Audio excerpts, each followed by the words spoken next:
you know that all the dark won't stop the light from getting through? Do you wish that you could see it all made new?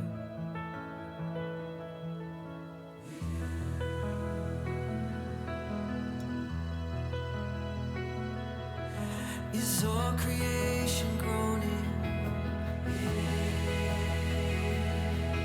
Is a new creation coming? Is the glory of the Lord to be the light within our midst?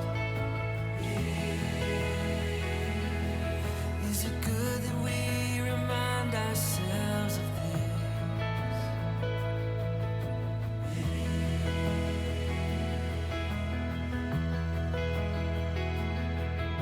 Is anyone worthy?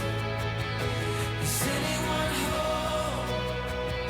Is anyone able to break the seal and open the scroll? The Lion of Judah, who conquered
Well, I guess Grandpa's asleep.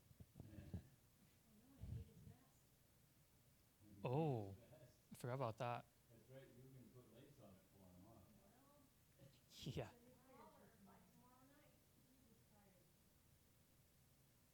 Yeah, either that or he somehow forgot that, again, evening service, which has never ever in its entire history of being evening service been at 6:30. Yeah. Last month they did that. He's like, "Oh, we start at 6:30." Never have. We might start early, like on the 16th, we'll start at 5, because we're gonna watch a movie, but.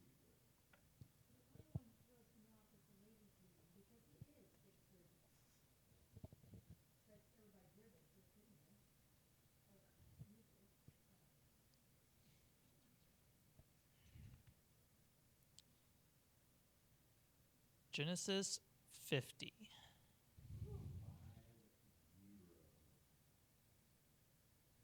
The last chapter of the first book of the Bible.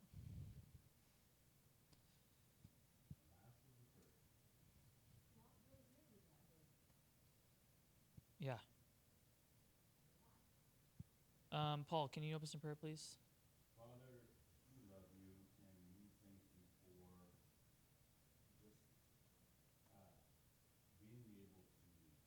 We thank you for a cool building. We thank you for everyone that's here. Lord,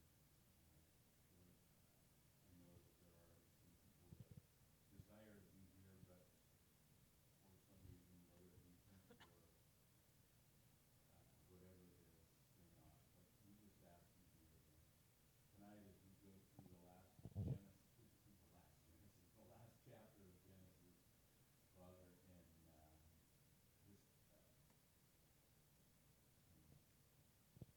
the death of Joseph and what he truly meant to his family, but not just his family, Lord, to everyone around him. I just ask that you would open our eyes to something new and exciting. We love you and thank you in Jesus' name. Amen.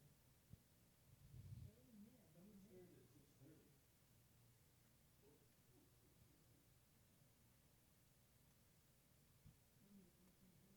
You were napping. He's You've still had a napping. long day. Did you bring your vest? Oh. All right, Genesis 50.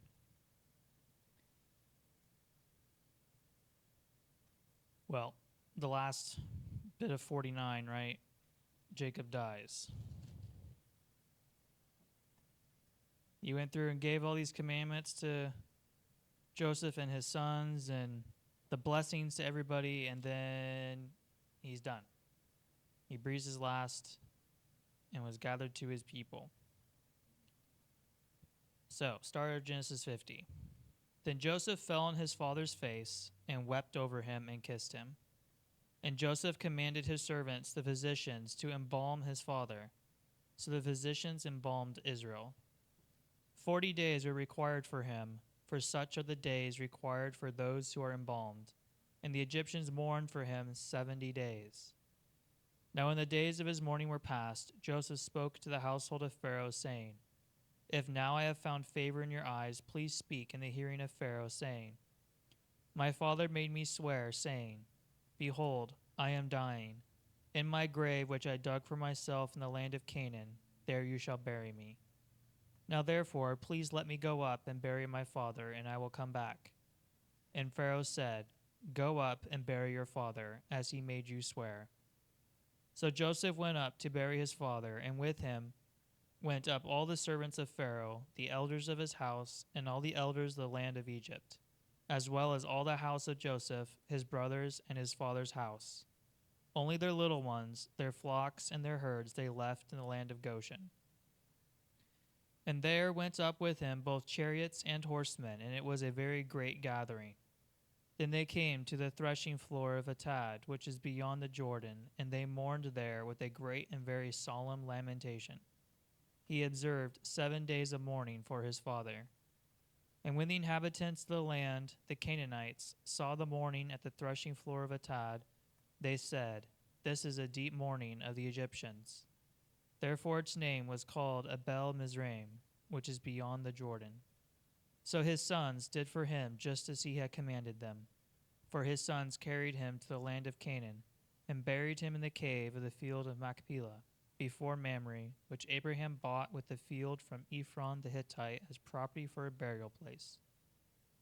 And after he had buried his father, Joseph returned to Egypt, he and his brothers and all who went up with him to bury his father.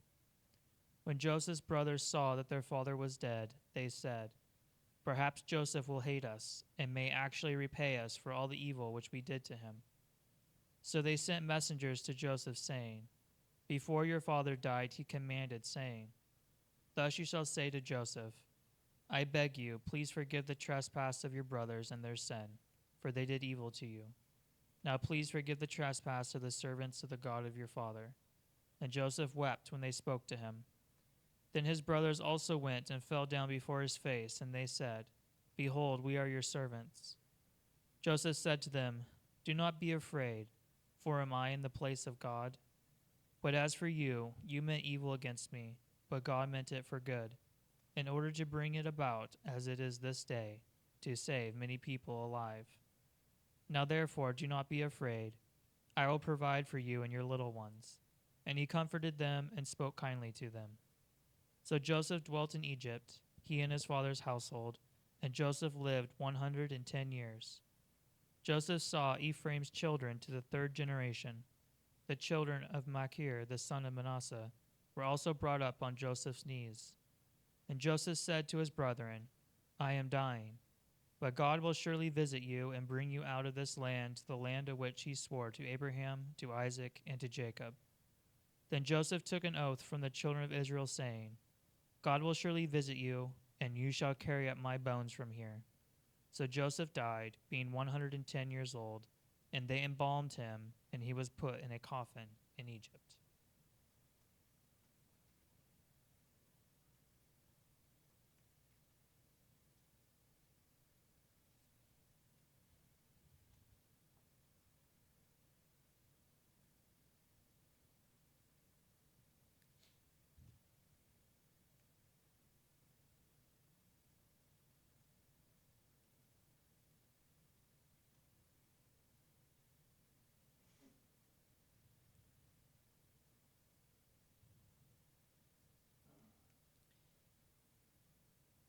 So this cave that they're all buried in, right, in Machpelah, it's called the Cave of the Patriarchs. Um, Abraham, Isaac, and Jacob, Sarah, Rebekah, and Leah are all there. Rachel was buried elsewhere after she died in childbirth, so she was not buried there. So this is the three patriarchs and the matriarchs are all buried in this tomb or this cave that's named Cave of the Patriarchs. It is the second holiest site, second to the Temple Mount, in Judaism and Islam. And then it's in the west bank of the town Hebron, which in Hebrew is Hebron, and Arabic is Al-Khalil. And both of those names refer in their respective language to Abraham as the friend of God.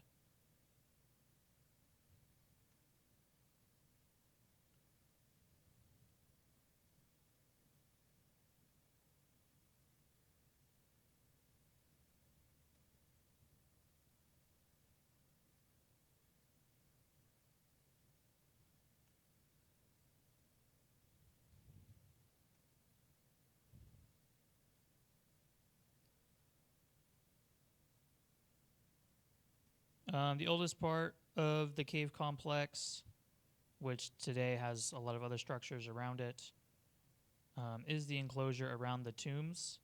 They are markedly Herodian in construction, done by Herod the Great, who reigned 37 to 4 BC. He undertook a stylistically similar reconstruction of the Temple of Jerusalem on a grand scale. The enclosure is the only Herodian structure that stands fully intact in the modern era. The main prayer hall of the current complex was built in the 12th century as a church, Romanesque church, constructed atop the site of an earlier mosque that was destroyed in the Crusades. It went back and forth 4 times between the Crusades, who actually controlled the city. Most would allow the other nation to make pilgrimages there.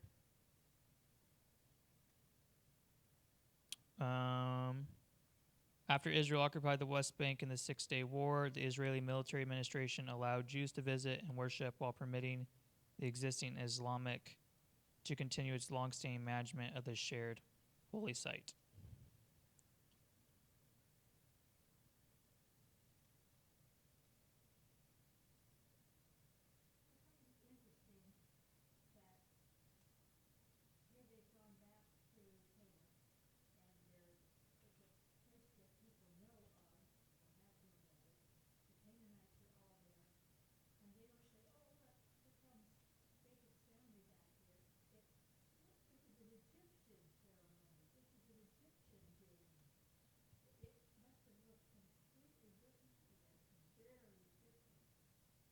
Well, you have chariots, for one thing. You have all these high military, well, just officials in general, but military officials too, that are there. Egyptians are the world power at this point. Nobody wants to make them mad.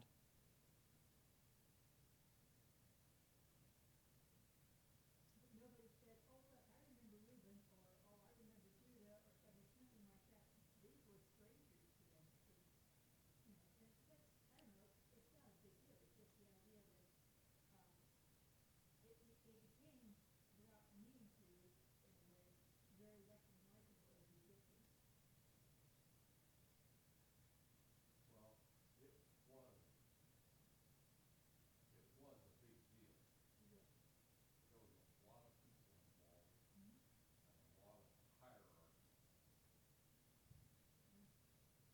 Royalty, yes.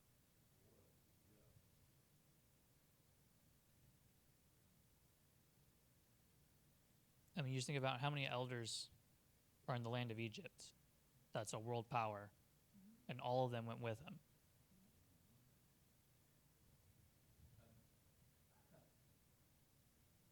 And Joseph's family was watching all this. And they would, the brothers, they just shook their heads. They were doomed. They saw themselves as doomed. Well, and Joseph's family went with him, besides the young ones. So that's 100 people right there. Plus all the elders of Egypt, and then all the servants in the house of Pharaoh, which is a lot of people also. And then you have, all the chariot people. Who's driving those? Who's taking care of the horses? What's all the feed that has to come? There's a lot of logistics involved that require more manpower. So it is a big assembly. Yeah. You know, it's an interesting thing, and we're not there yet, but young Lion said, the Pharaoh remembered not Joseph. Didn't say remember not Judah, or didn't say remembered not, it said remembered not Joseph. So Joseph was a big deal.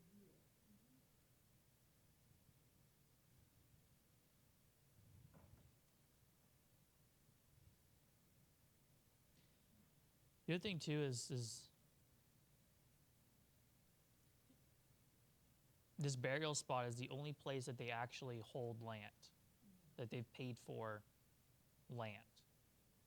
Right? I mean, God's said that, like, I'll give this land to you, but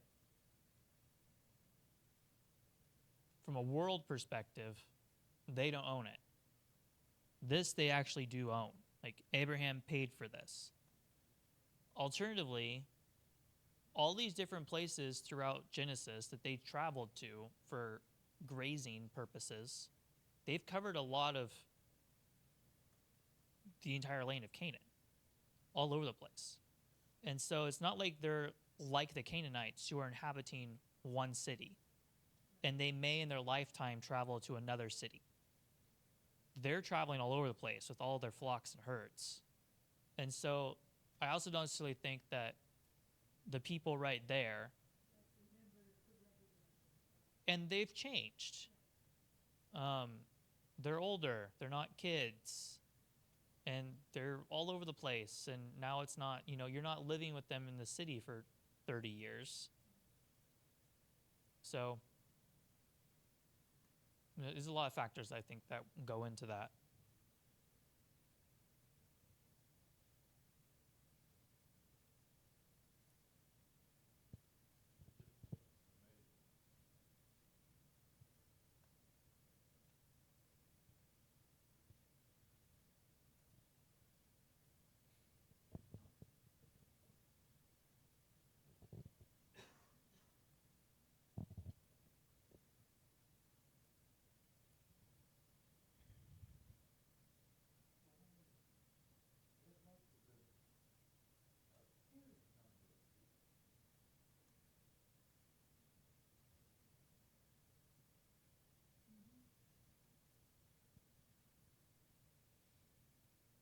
I mean, in my opinion, you're probably looking 800 to 1,000 people.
Well, just the three.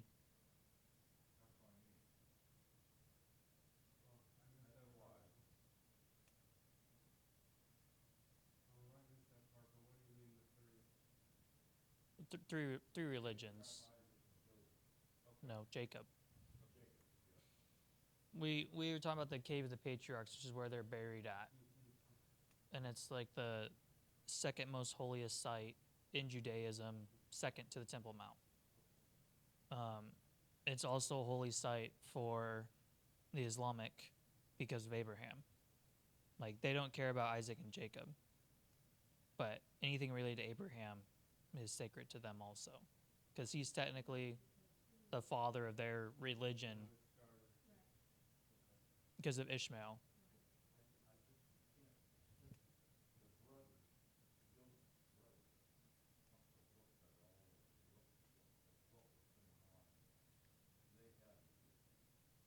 Well, we know they were. What did they do when they got back from there? How many lies have they said in their lifetime so far? And I mean, not like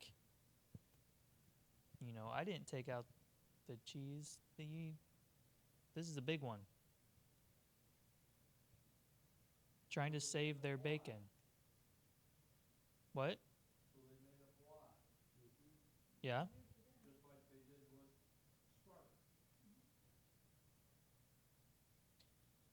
It's a bad habit to get out of. And it worked for them earlier.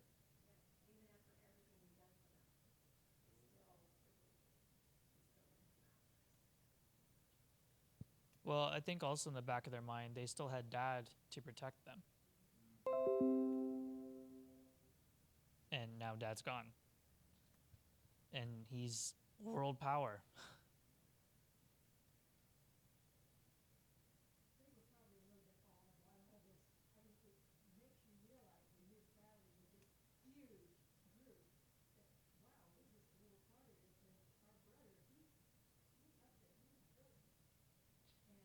Well, and they're jealous. I mean, they've been jealous their entire lives of Joseph. That's how the whole kick started off. I could just tell the truth, accept my punishment instead of digging a hole deeper and making it worse. That's how I look at it. You throw out another lie, it's only gonna make it worse and worse, and then you can't get out of it because Dad's not here. Well, this was their lie to make sure that they stayed alive. That's what they were worried I about. know that, but I mean, like I said, just tell the truth and try to have a better chance than lying again.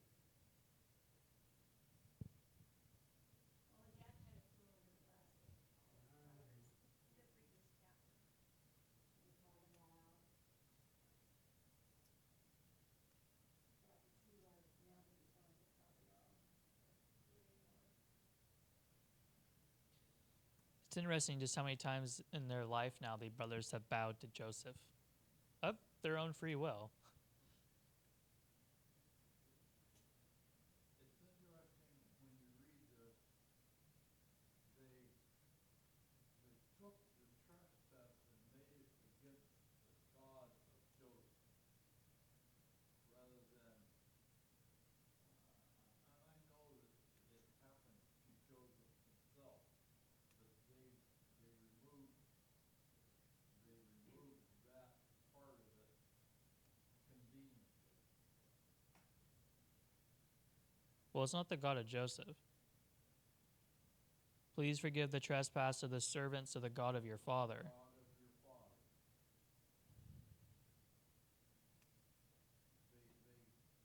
They removed. Well, they removed God from them. Yeah.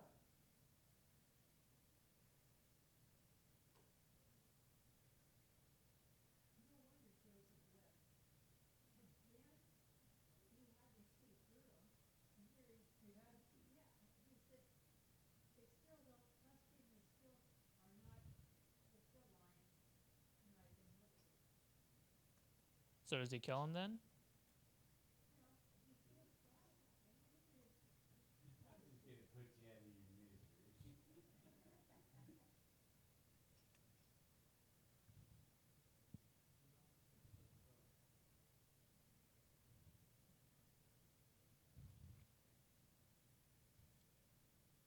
His response in verse 19, though, really just sets up how much Joseph has learned in his life. You know, even through all of this, he doesn't ever say he forgives them. He doesn't say that.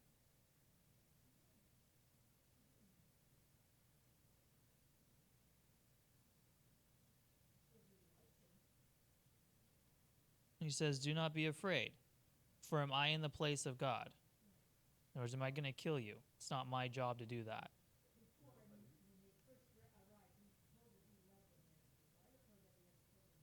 could have had him killed if he wanted. Well, Yeah. he doesn't say anything about that in this section. Oh, I know, but I'm just thinking because he was a person with power. He could have probably snapped his fingers and cut their heads off. Well, yeah, he could have. But I mean here, like, he doesn't say anything about loving them or forgiving them. because this starts in verse 16. And actually, verse 17, where he's like, please forgive the trespass of your brothers and their sin, for they did evil deed, blah, blah, blah. Those are the servants speaking. Like, it's not the brothers coming to Joseph. Those are the servants that they sent so that they don't die. Then the brothers came. But yeah, don't be afraid, my place of God. As for you, you meant evil against me, but God meant it for good in order to bring it about as it is this day to save many people alive. Do not be afraid, I'll provide for you. And that's it. Like, he doesn't say he forgives them. He doesn't say anything else. He just says, I'm not going to repay you evil for evil because that's God's job. Well, it says he spoke kindly to them, though. Yeah. But you can comfort somebody and speak kindly to them. He smiled and patted him on the back. Well, no. That's not what that means. I mean, part of this is, I'll provide for you and your little ones. That's a decently tall order considering how many people is it going to flourish into in just a handful of generations.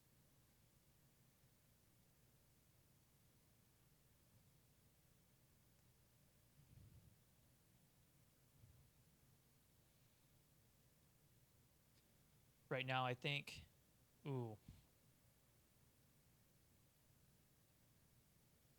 think it's 106 generations on the earth right now since Noah. Unless you're a Jew. And then you're at 121. Because they've multiplied so much faster because they were blessed. They multiplied faster. So in most of the world, there's 106 generations on the earth. Unless you're in the Jewish line, and then it's like around 120.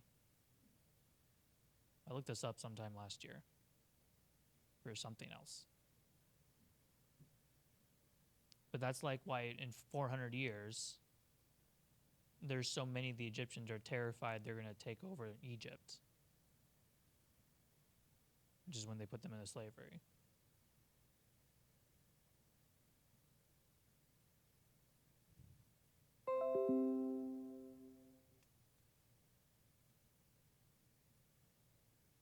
That's the third time it's done that. I don't know what it's doing. Probably. Little tantrum child. Yeah. Hello. We haven't lost connection, so. No, it's still on my phone.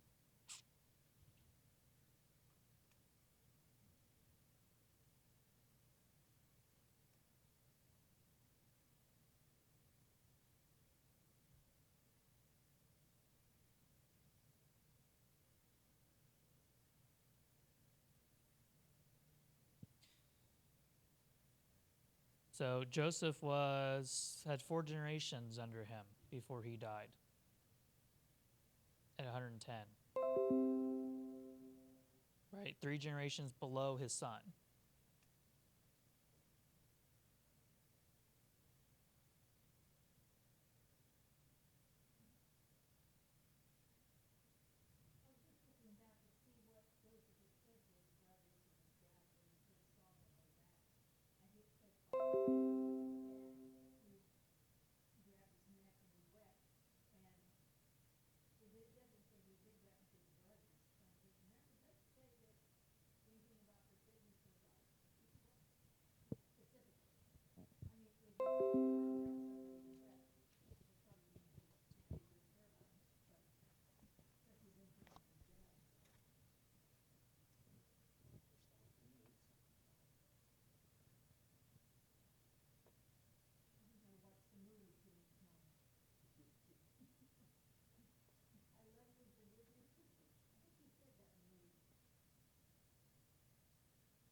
So what did Joseph make Israel promise?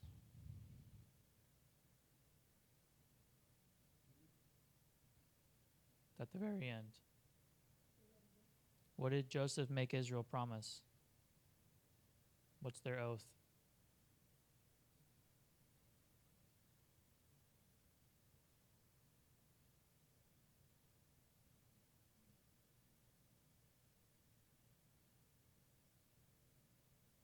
God will surely come to your aid, and then you must carry my bones up from this place.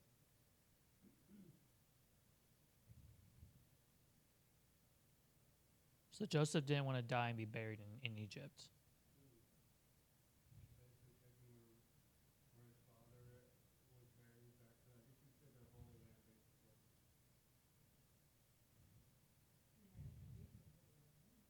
Mm-hmm.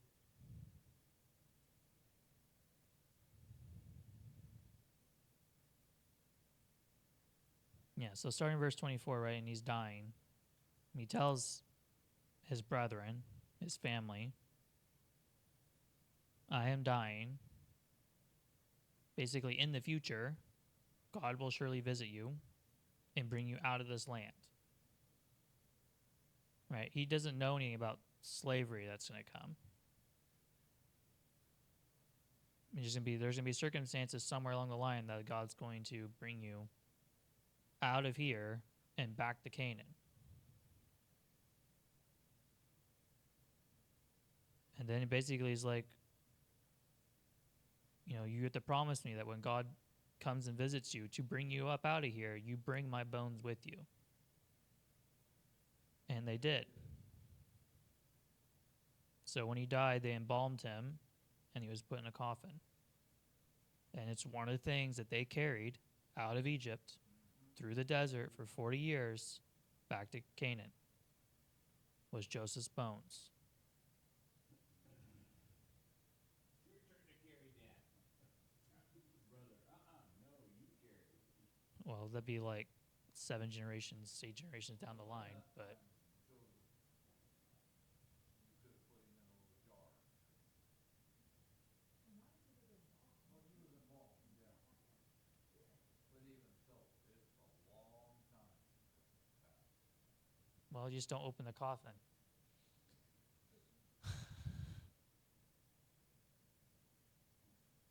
Coffins kept getting smaller and smaller and smaller.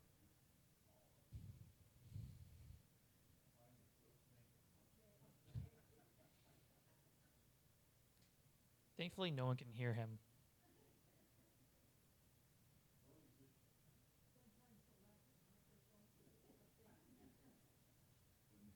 Every once in a while, you're like, "What do you guys say when they're speaking?" Like, Don't worry about it.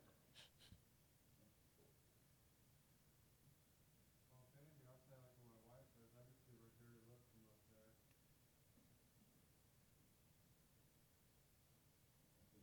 children, when I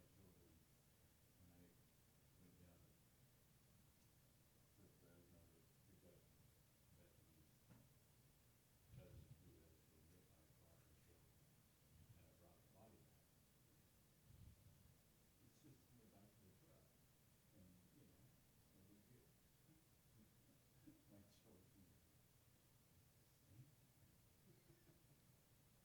no big deal. My children, stink. What was, they were just, because I don't know if Dawn was born yet, but the neighbor across the street from us, when her old man died, she put him in the back of the pickup, headed to Texas. Okay. yeah, I was not aware. The crazy lady.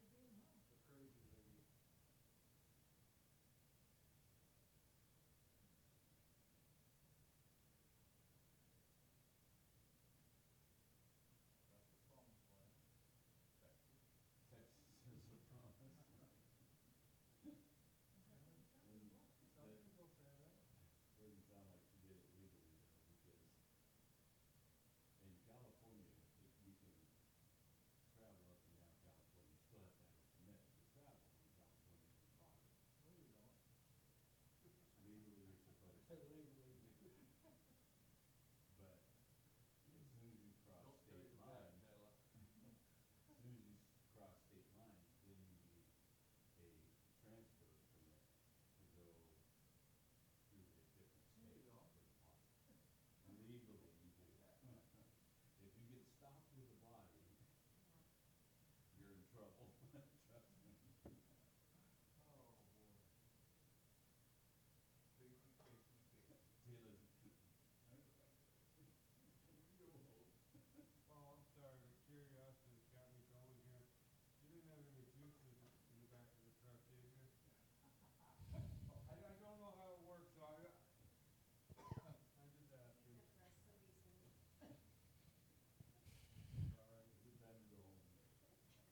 All right, so 2 weeks from now, movie night. No, at 5 o'clock. 5 o'clock. God's Not Dead 3 at 5 p.m. And then starting September, we start Colossians. We're going to go through Colossians. Now, are you gonna do a book, or are you just gonna do it like what we have? Kind of do now, but more in depth because it's short. So we'll see how many verses we get through, but I'm gonna do a lot more research, get more details out of stuff. I wasn't gonna do this originally, but with their Sunday school book, so much of that stuff's pulled out of Colossians. I really want to go through it more in depth and not just the couple verses that are really good that's being used there, but expound more on it as an entire book. So that's the logic behind that decision.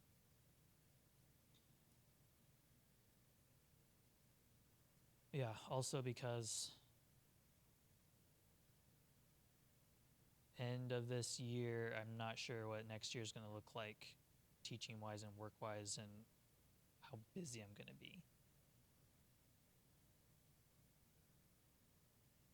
So something that's going to be like a lot of extra work and in-depth stuff. I may not have as much time. What? How busy you're gonna be? I've never told him no. What? You talking about her husband that you're talking about? Oh, Yeah. Don't go by his example. We both were at our jobs hours earlier. Oh. all good.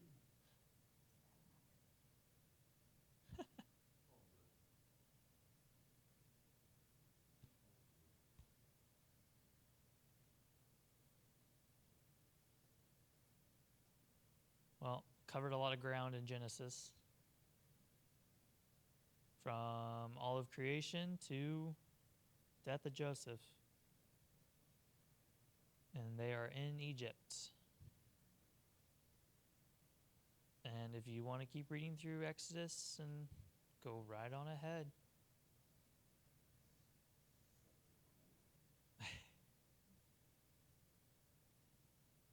The first chapter is crazy. Just everything that takes place in the first chapter.